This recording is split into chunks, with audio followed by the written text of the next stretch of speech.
ఈ ఇన్సిడెంట్ జరిగింది మౌనిక అనే ఒక అమ్మాయికి. మౌనిక ఒక ఇంజనీరింగ్ గ్రాడ్యుయేట్.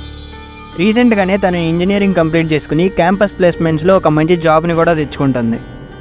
అయితే మౌనికకి జాబ్ వచ్చిన కంపెనీ వాళ్ళ ఊరు నుంచి కొంచెం దూరంగా ఉంటుంది. అంటే నియర్లీ ఒక 20 to 25 కిలోమీటర్స్ దూరంలో ఉంటుంది.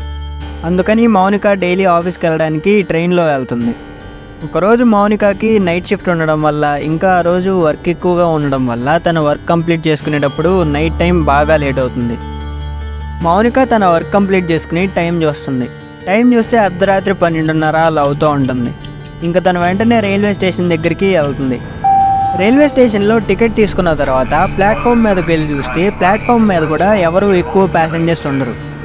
ఇంకా మౌనిక ప్లాట్ఫామ్ మీద ఒక్కటే నుంచుని ట్రైన్ కోసం వెయిట్ చేస్తుంది.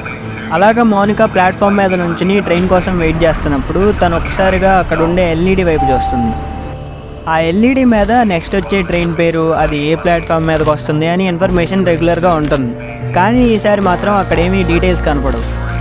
అలా మౌనిక ఆ ఎల్ఈడి బోర్డు వైపు చూస్తూ ఉన్నప్పుడు ఆ ఎల్ఈడి బోర్డు వెలుగుతూ ఆరిపోతూ ఉంటుంది. ఇంకా సడన్గా స్టేషన్ మొత్తంలో పవర్ పోతుంది. ఇంకా స్టేషన్ మొత్తం చీకటిగా ఉంటుంది. మౌనిక మాత్రం అలాగే ప్లాట్ఫామ్ మీద నుంచుని ఉంటుంది. ఇంకా ఆ లోపు ఒక సైడ్ నుంచి హెడ్ లైట్స్ వెళ్తురు వస్తుంది ట్రైన్ వస్తున్నట్టు. ఇంకా ఆ ట్రైన్ ప్లాట్ఫామ్ మీదకి రాగానే ఇంకా ఆ ట్రైన్లోకి మౌనిక ఎక్కుతుంది. తను ఎక్కిన కంపార్ట్మెంట్లో కూడా ప్యాసింజర్స్ చాలా తక్కువ మంది ఉంటారు. ఇంకా తను ఒక సీట్లో కూర్చుని తన హెడ్ ఫోన్స్ పెట్టుకుంటుంది.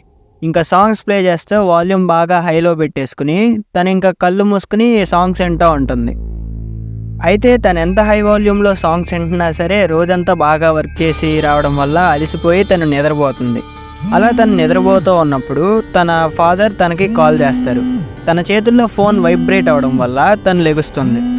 మౌనిక ఫోన్ మీద వాళ్ళ ఫాదర్ నెంబర్ చూసి తను ఇంకా ఫోన్ లిఫ్ట్ చేస్తుంది. తను అలాగ బాగా నిద్రపోయేటప్పుడు ఫోన్ చేసేసరికి తను కాల్ లిఫ్ట్ చేసినా సరే కళ్ళు మూసుకునే మాట్లాడుతుంది. బాగా లేట్ అయిపోయింది, ఇప్పుడు ఎక్కడున్నావు, ఎలా వస్తున్నావు అని వాళ్ళ ఫాదర్ అడుగుతారు. ఇంకా ఆఫీస్లో వర్క్ ఎక్కువగా ఉండడం వల్ల ఇంత లేట్ అయిందని చెప్పి, ఇంకా తను ట్రైన్ ఎక్కేశానని చెప్పి వాళ్ళ ఫాదర్కి చెప్తుంది మౌనిక. అయితే వాళ్ళ ఫాదర్ ఇంకా మౌనిక ఏ స్టేషన్ దాకా వచ్చిందని అడుగుతాడు. మౌనిక ఒకసారి బయటికి చూద్దామని కళ్ళు తెరిచి చూస్తుంది. ఆ బోగి మొత్తం ఖాళీగా ఉంటుంది, లైట్స్ కూడా ఆఫ్ అయిపోయి ఉంటాయి. మౌనిక ఒక్కసారిగా షాక్ అయింది. ఎందుకంటే ఇందాక దాకా కొంతమంది అయినా ప్యాసింజర్స్ ఉన్నారు, కానీ ఇప్పుడు మాత్రం ఆ మొత్తం చీకటిగా ఉన్న బోగీలో తను ఒక్కటే ఉంటుంది. తన పక్కన ఒక్క ప్యాసింజర్ కూడా ఉండడు. మౌనిక ఇదంతా వాళ్ళ ఫాదర్కి చెప్తుంది. కోచ్ ఇంకా ఖాళీగా ఉంది, ఇంకా ప్యాసింజర్స్ ఎవరు లేరని చెప్తుంది. ఇంకా మౌనిక వాళ్ళ ఫాదర్ మౌనికని భయపడద్దని చెప్పి కనీసం నెక్స్ట్ స్టేషన్ ఏంటో కనుక్కుంటే తను అక్కడికి వచ్చి తనని తీసుకెళ్తాను అని చెప్తాడు. ఇంకా మౌనిక అలా మాట్లాడి కాల్ కట్ చేసేస్తుంది. ఇంకా నెక్స్ట్ స్టేషన్ కోసం వెయిట్ చేస్తూ ఉంటుంది, వస్తే దిగేద్దామని చెప్పి. నార్మల్గా అయితే రోజు ఆ ట్రైన్ 10 నిమిషాలకోసారి ఒక స్టేషన్ దగ్గర అవుతుంది. కానీ ఈరోజు మాత్రం 20 నిమిషాలు అయిపోయినా సరే నెక్స్ట్ స్టేషన్ దగ్గరికి ఆ ట్రైన్ వెళ్ళదు. ఇంకా మౌనికకి మెల్లగా టెన్షన్ స్టార్ట్ అవుతుంది. ఇంకా డ్రైవర్ క్యాబిన్ దగ్గరికి వెళ్ళి వాళ్ళని డీటెయిల్స్ అడుగుదామని చెప్పి ఇంకా మొబైల్లో టార్చ్ ఆన్ చేసుకుని మౌనిక వాళ్ళ దగ్గరికి వెళ్తుంది. అలాగే డ్రైవర్ క్యాబిన్ దగ్గరికి వెళ్ళాక డోర్ని ఎంతసేపు కొట్టి పిలిచినా సరే అటువైపు నుంచి ఎవరు రెస్పాండ్ అవ్వరు. ఇంకా వాళ్ళు కూడా రెస్పాండ్ అవ్వబోయేసరికి మౌనికకి ఇంకా భయం పెరిగిపోతుంది. ఇంకా చేసేదేం లేక మౌనిక వచ్చి మళ్ళీ తన సీట్లో కూర్చుంటుంది. ఇంకా బయట కిటికీలో నుంచి చూస్తూ ఉంటుంది. ట్రైన్ ఏదన్నా నెక్స్ట్ స్టేషన్లో ఆగితే వాళ్ళ ఫాదర్ని పిలవచ్చు అని వెయిట్ చేస్తుంది. ఇలా చూస్తూ ఉన్నప్పుడు మెల్లగా ట్రైన్ స్లో అవడం స్టార్ట్ అవుతుంది. ఇంకా మౌనికకి కొంచెం రిలీఫ్గా అనిపిస్తుంది. ఇంకా అలాగా కొన్ని నిమిషాల్లోనే ఆ ట్రైన్ ఒక స్టేషన్లో ఆగుతుంది. మౌనిక కిటికీలో నుంచి బయటికి చూసినప్పుడు ప్లాట్ఫామ్ అంతా చాలా చీకటిగా ఉంటుంది. ఇంకా అక్కడ కూడా ఒక్కళ్ళు కూడా ఉండరు. ఇందాక దాకా ట్రైన్ ఆగితే దిగేద్దామని వెయిట్ చేసిన మౌనిక ఇప్పుడు దిగడానికి ఆలోచిస్తుంది. అయితే ఇంకా ప్లాట్ఫామ్ మీద ఎవరు లేకపోవడం వల్ల, అది ఏ స్టేషనో తెలియకపోవడం వల్ల ఇంకా తను వాళ్ళ ఫాదర్కి మళ్ళీ ఫోన్ చేస్తుంది. ఇంకా మౌనిక వాళ్ళ ఫాదర్ తన లైవ్ లొకేషన్ని సెండ్ చేయమని అడుగుతారు. ఇంకా ఆ లొకేషన్ ప్రకారం తన దగ్గరకు వచ్చేసి తనని తీసుకెళ్తానా అని చెప్తారు. అయితే మౌనిక ఆ లొకేషన్ షేర్ చేయడానికి ట్రై చేసినప్పుడు ఆ లొకేషన్ ఇంకా వాళ్ళ ఆఫీస్లోనే చూపిస్తుంది. తను ఎన్నిసార్లు ట్రై చేసినా సరే తను ఇప్పుడు కరెక్ట్గా ఎక్కడుందో తనకు కనపడదు. ఇదే విషయాన్ని వాళ్ళ ఫాదర్తో చెప్తుంది. ఇంకా వాళ్ళ ఫాదర్ కూడా బాగా భయపడిపోతారు. ఇంకా మౌనిక తన ఫాదర్తో ఇలా మాట్లాడుతూ ఉన్నప్పుడు సిగ్నల్ లేకపోవడం వల్ల కాల్ సడన్గా కట్ అవుతుంది. ఇంకా తను మళ్ళీ కాల్ చేయడానికి ట్రై చేసినా సరే కాల్ కనెక్ట్ అవ్వదు. ఇలా అవడం వల్ల మౌనికకి భయం ఇంకా పెరిగిపోతుంది.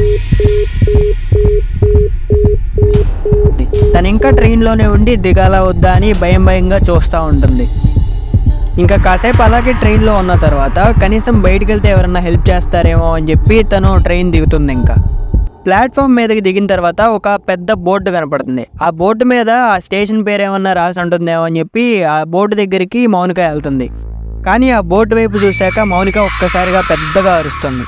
ఎందుకంటే ఆ బోర్డు మీద మొత్తం రక్తం కారుతూ ఉంటుంది.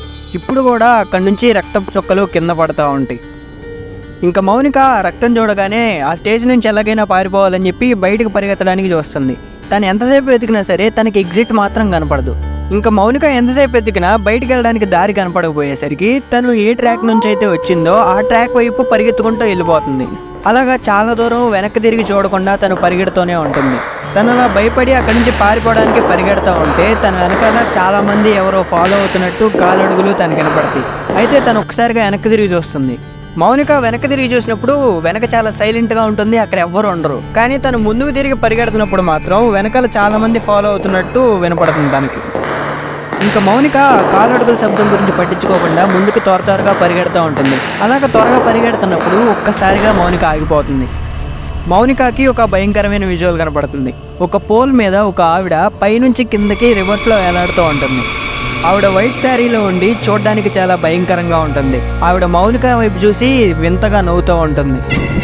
మౌనిక ఇంకా ముందుకు కదలకుండా తన వైపే చూస్తూ ఉంటుంది. ఈలోపు వెనకాల నుంచి ఏదో సౌండ్ వస్తుంది. వెనక్కి తిరిగి చూస్తే ఇంకా మౌనిక మళ్ళీ ఆ పోల్ వైపు చూస్తుంది. ఆ పోల్ మీద ఎవ్వరూ ఉండరు.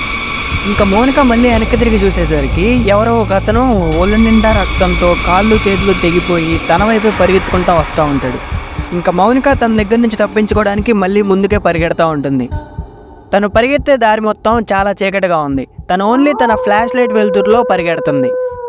తను అలా భయపడి పరిగెడుతున్నప్పుడు ముందు నుంచి తన పేరుని ఎవరో పిలుస్తున్నట్టు తనకు అనిపిస్తుంది.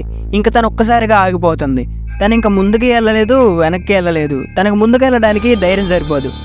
ఇంకా తను అటో ఇటో చూస్తుంటే తనకి రైట్ సైడ్లో ఒక రోడ్డు కనపడుతుంది. ఆ రోడ్డు మీద ఒక కార్ ఆగి ఉంటుంది. ఇంకా వాళ్ళ దగ్గరికి వెళ్ళిపోయి హెల్ప్ అడగాలని చెప్పి తను వాళ్ళ దగ్గర పరిగెత్తుకుంటూ అవుతుంది. మౌనిక ఆ కారులో ఉన్న అతని దగ్గరికి వెళ్ళి హెల్ప్ అడిగేలోపు తను ఎంతసేపు బాగా పరిగెత్తడం వల్ల తన ఊపిరి గట్టిగా పీలుస్తూ ఉంటుంది. ఇలా బాగా టెన్షన్ పడిపోయిన మౌనికని చూసి అతను కూడా ముందు కారు ఎక్కండి, తర్వాత ఎక్స్ప్లెయిన్ చేద్దురు కానీ అని చెప్తాడు. ఇంకా మౌనిక వెంటనే కారు ఎక్కుతుంది. కారు ఎక్కాక అక్కడ ఏం జరిగిందో మొత్తం అతనికి చెప్తుంది. అయితే ఆ కారులో ఉన్న అతను మాత్రం మౌనిక చెప్పేది మొత్తం వింటాడు కానీ తను అసలు ఏం మాట్లాడు. తను అలాగే ఏం మాట్లాడకుండా ఉండి సడన్గా కార్ స్టార్ట్ చేస్తాడు. ఇంకా మౌనిక ఏ స్టేషన్ వైపు నుంచి అయితే పరిగెత్తుకుంటూ వస్తుందో తను మళ్ళీ ఆ స్టేషన్ వైపే కార్ని తీసుకెళ్తాడు. ఇంకా మౌనిక ఆ స్టేషన్ వైపు నాకు వెళ్ళాలని లేదు అని గట్టిగా అరుస్తుంది. ఇంకా కార్ ఆపమని అతనితో చెప్తుంటే ఇంకా మౌనిక భయపడి వెంటనే ఆ కార్ దిగేసి మళ్ళీ ఆ రైల్వే స్టేషన్ వైపే పరిగెడుతుంది. ఆ రైల్వే స్టేషన్లోకి వెళ్ళి తను ఇంక చేసేదేం లేక ట్రైన్ లోపలికి వెళ్ళిపోయి సీట్ కింద దాక్కుంటుంది. తను అలాగే భయంగా ఎవరు వస్తున్నారో అని చూస్తూ ఉంటుంది. తను అలాగే టెన్షన్ పడుతూ తను ఇంకా స్పృహ కోల్పోతుంది.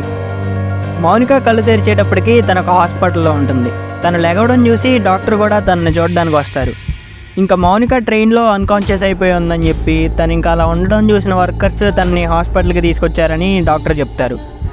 ఇంకా మౌనిక తన ఫోన్ తీసుకుని వాళ్ళ ఫాదర్కి ఫోన్ చేస్తుంది. వాళ్ళ ఫాదర్ ఇలా అంటారు, నువ్వు నైట్ షిఫ్ట్ అని మాకు తెలుసు, కానీ కనీసం మాకు ఫోన్ చేసి చెప్పాలి కదా అంటారు. అదేంటి, నేను మీకు నిన్న నైట్ చాలాసార్లు ఫోన్ చేశాను కదా అని వాళ్ళ ఫాదర్తో అంటుంది మౌనిక. వాళ్ళ ఫాదర్ మాత్రం అసలు ఏం మాట్లాడుతున్నావు మౌనిక, సరే నువ్వు ఎక్కడున్నావో నీ లొకేషన్ షేర్ చేయి, నేను వచ్చి నిన్ను తీసుకొస్తాను అని చెప్తాడు. ఇంకా మౌనిక తన లొకేషన్ని వాళ్ళ ఫాదర్కి షేర్ చేస్తుంది. వాళ్ళ ఫాదర్ వచ్చి తినని కారులో ఎక్కించుకొని తీసుకెళ్తూ ఉంటారు. అలా వెళ్తున్నప్పుడు మౌనిక తన కాల్ హిస్టరీ చెక్ చేసుకుంటుంది. నైట్ టైం ఏదో అన్నోన్ నెంబర్కి చాలాసార్లు ఫోన్ చేసినట్టు తనకి కనిపిస్తుంది కానీ వాళ్ళ ఫాదర్కి ఫోన్ చేసినట్టు మాత్రం అక్కడే ఉండదు. ఇంకా మౌనికకి నైట్ జరిగింది నిజమా లేకపోతే తను అన్కాన్షియస్ అయ్యి ట్రైన్లో అలా పడిపోయిందా అని ఏం అర్థం కాదు. అలాగా ఆలోచిస్తూ వెళ్తున్నప్పుడు తనకి నిన్న రాత్రి కనపడిన అదే కారు తనకు కనపడుతుంది.